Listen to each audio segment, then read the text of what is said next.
নমস্কার, সম্পাস রান্নাঘরে আপনাদের সবাইকে স্বাগত জানাই। আগামীকাল তো রথ, আর রথের দিনে খাজা না খেলে কি হয়, তাই বাড়িতেই বানিয়ে নিলাম মুচমুচে রসালো খাজা। তো কি করে বানালাম চলুন দেখে নিই। তার জন্য এখানে নিয়েছি 2 বাটি ময়দা, অল্প একটু নুন, 2 টেবিল চামচ ঘি দিয়ে ভালো করে ময়াম দিয়ে নেব। যখন এরকম মুঠো হয়ে আসবে সেই সময় নর্মাল জল দিয়ে ভালো করে মেখে নেব। খুব নরমও না, খুব শক্তও না। ভালো করে ময়দাটা যখন মাখা হয়ে যাবে আধ ঘন্টার জন্য ঢাকা দিয়ে রেখে দেবো। ময়দাটা রেস্টে থাক, এদিকে বানিয়ে নিই চিনির শিরাটা। চিনির শিরা বানানোর জন্য এখানে নিয়েছি 200 গ্রাম চিনি, বাটিতে মেপে 1 বাটি, তার মধ্যে দিয়ে দিয়েছি 1.5 বাটি মতন জল। টকবক করে ফুটে উঠলে সেই সময় দিয়ে দিলাম 2-3টে এলাচ, এতে খুব ভালো গন্ধ হয়। তো চলুন, আধ ঘন্টা হয়ে গেছে। এবারে ময়দা থেকে ছোট করে লেচি কেটে নিই। এখানে এরকম লেচি কেটে নিয়েছি। লেচিগুলো একটু রুটির থেকে ছোটই করবে, যতটা পারা যায় পাতলা করে বেলে নিতে হবে।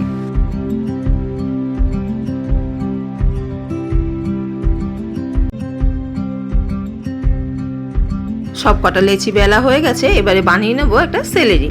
এর জন্য এখানে নিয়েছি 2 চামচ ময়দা আর পরিমাণ মতন ঘি দিয়ে ভালো করে মিশিয়ে নিতে হবে। খুব ভালো করে মেশানো হয়ে গেছে।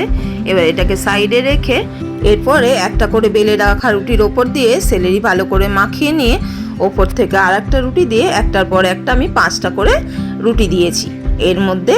এইভাবে দেখুন,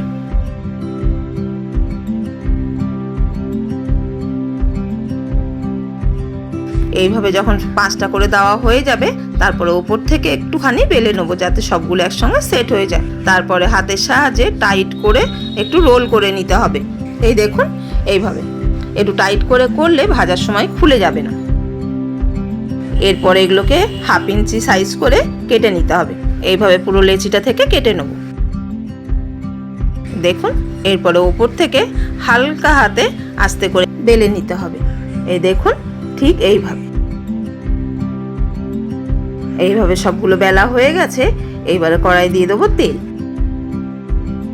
তেলটা যখন হালকা একটু উষ্ণ গরম হবে সেই সময় কিন্তু দিয়ে দেবেন। খুব গরম তেলে গজা ভাজলে ওপর দিকে লাল হয়ে গেলেও ভেতরটা কাঁচা রয়ে যায়। তো এই দেখুন, প্রত্যেকটা কিন্তু আস্তে আস্তে উল্টে পাল্টে কম আছে ভেজে নিতে হবে যতক্ষণ না এইরকম একটা ব্রাউন কালার আসে। ভাজা হয়ে গেছে। এবার যে শিরাটা করে রেখেছিলাম সেই শিরার মধ্যে একটুখানি দিয়ে উল্টে পাল্টেই তুলে নেবেন। খুব বেশিক্ষণ রাখবেন না, এতে কিন্তু গজাগুলো নরম হয়ে যাবে। এইভাবে সব খাজাগুলোকে রসে দিয়ে ভিজিয়ে তুলে নিয়েছি। আমাদের খাজা কিন্তু সব ভাজাও রেডি, রসে দেওয়াও রেডি। তাহলে দেখলেন তো খাজা বানানো কত সোজা। তাহলে এই রথযাত্রায় আপনিও এরকম বাড়িতে খাজা বানিয়ে সবাইকে চমকে দিন।